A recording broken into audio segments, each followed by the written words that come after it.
this video, so definitely worth watching. But um, I wanted to get in. We're going to talk about this for just a minute here. I'm not going to do a whole This is really important. Shush. Shush your mush. Nick, close the door. Oh. Okay. Thank you. Is that all the mail for today? Yep. Oh, man. Okay. Thank you.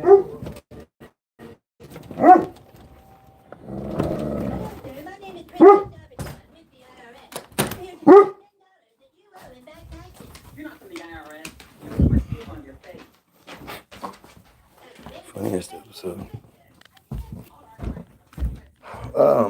Okay, so does anybody know if you can sign? Is that how the business world works?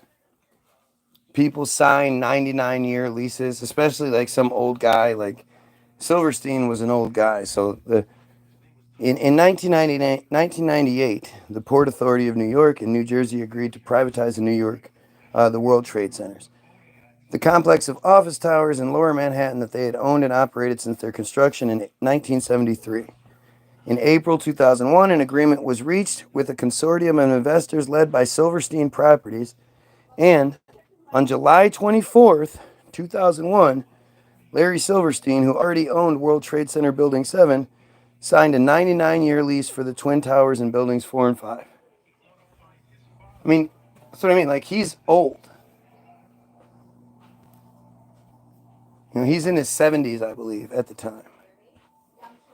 So, is that how that works? People sign 99-year leases and own buildings, and then it just gets passed down and shit like that? I mean, but even the 99-year lease, like, he's leasing it. Who does he sign the 99-year lease with? That's a little confusing. I thought he bought the building.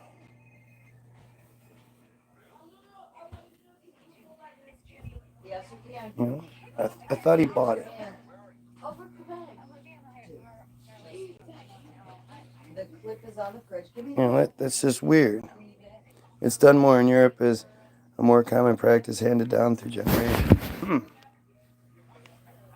It's just interesting. Okay.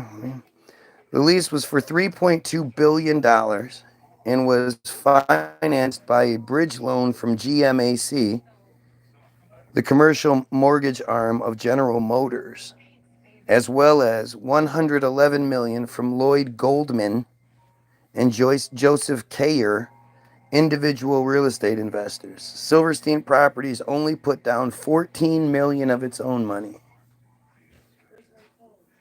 How does this even make sense?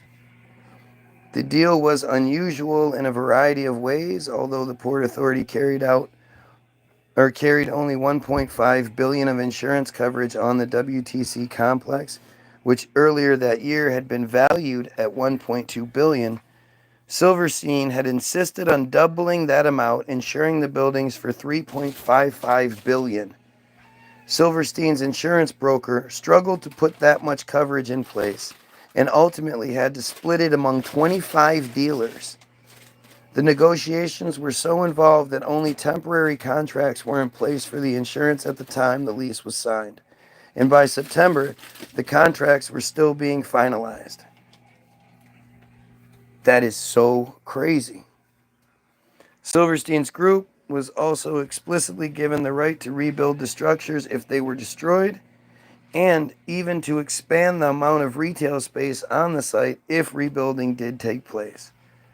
Within hours of the destruction of the Twin Towers on September 11th, Silverstein was on the phone with his lawyers trying to determine if his insurance policies could construe the attacks as two separate insurable incidents rather than one. Silverstein spent years in the courts attempting to win $7.1 billion from his $3.55 billion insurance policy, and in 2007 walked away with $4.55 billion, the largest single insurance settlement ever. $14 billion of Silverstein Properties money. Whose money that was, don't know. As soon as the deal was announced, Silverstein sued United and American Airlines for a further $3.5 billion for their negligence in the 9/11 attacks, a claim that was struck down by the courts but is still on appeal.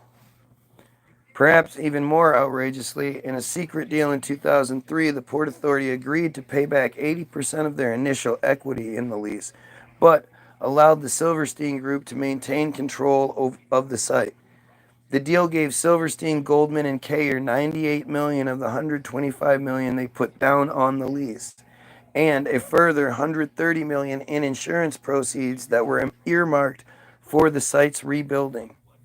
In the end, Silverstein profited from the 9/11 attacks to the tune of $4.55 billion and counting. But that's the 9/11 insurance heist you saw. There was a much deeper, more complex, and well-hidden heist that was taking place behind closed doors on September 11, 2001, deep in the heart of the World Trade Center itself. I still say the World Trade Center was about, it was the distraction, it was the deflection from the Pentagon. The Pentagon was the thing we were supposed to be avoiding and not seeing. Marsh and McLennan is a diversified risk insurance McLennan insurance and professional services firm with over $13 billion in annual revenue and 57,000 employees. On September 11th, 2,000 of those employees worked in Marsh's office in the World Trade Center. Marsh occupied floors 93 to 100 of the North Tower, the exact area of the impact and explosion.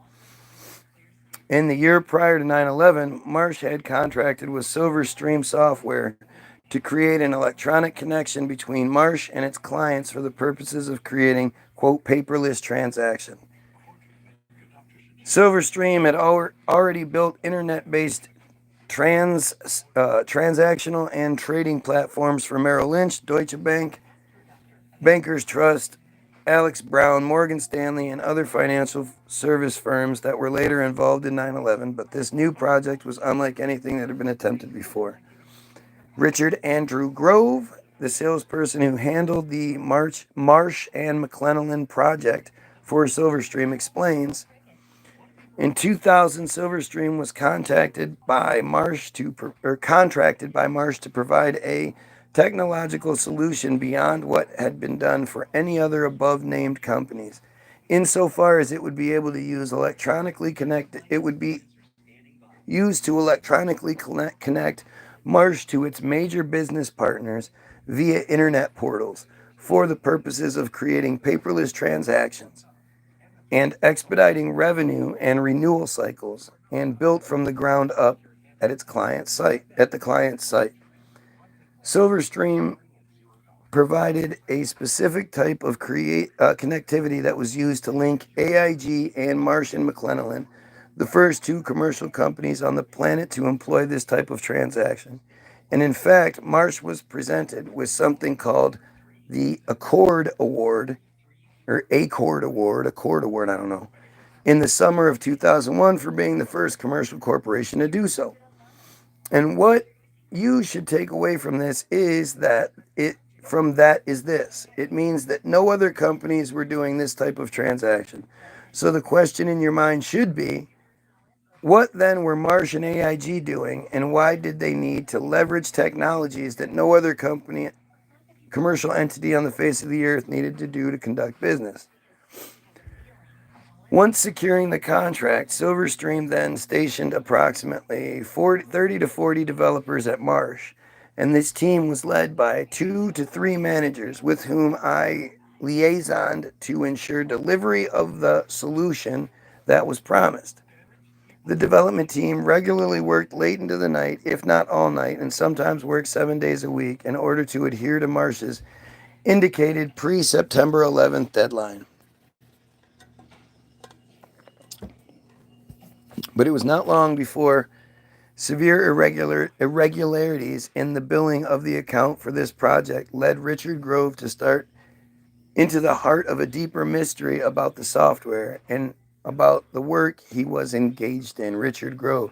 I first noticed fiscal anomalies with respect to the Marsh.com project when I was in a meeting on the 98th floor in October of 2000 with a gentleman named Gary Lasko.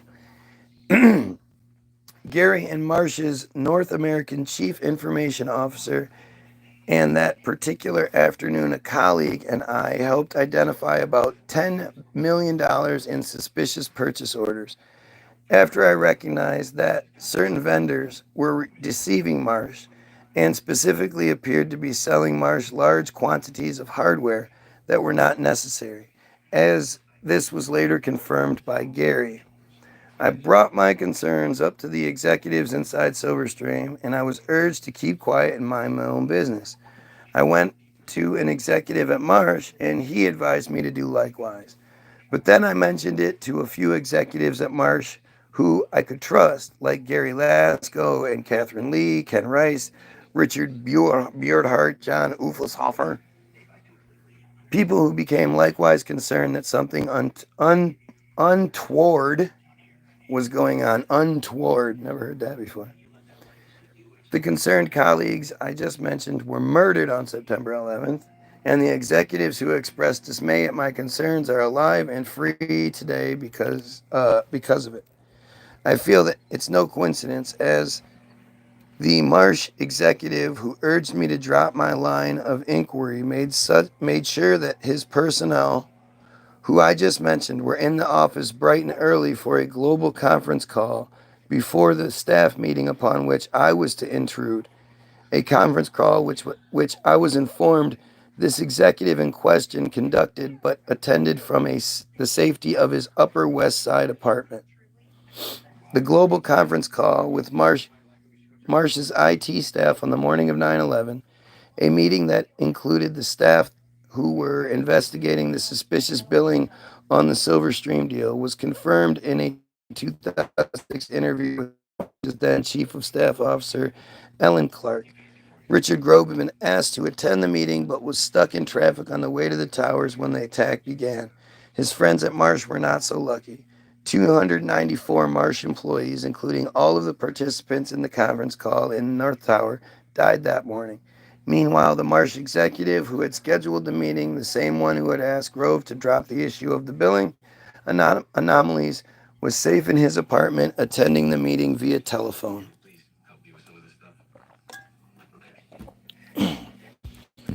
So what was the Marsh.com project really about? Why was it so important for it to be finished before September 11th? And what kind of transactions did it enable? More importantly, what information was lost when the data center on the 95th floor of the tower suffered a direct hit on 9/11 and the buildings were demolished? A partial answer comes from the reports that emerged in late 2001 that a German firm, Convair, had been hired to reconstruct financial data from the hard disk recovered at Ground Zero. The firm talks about this work in its promotional video. September the 11th, 2001, the whole world is shocked.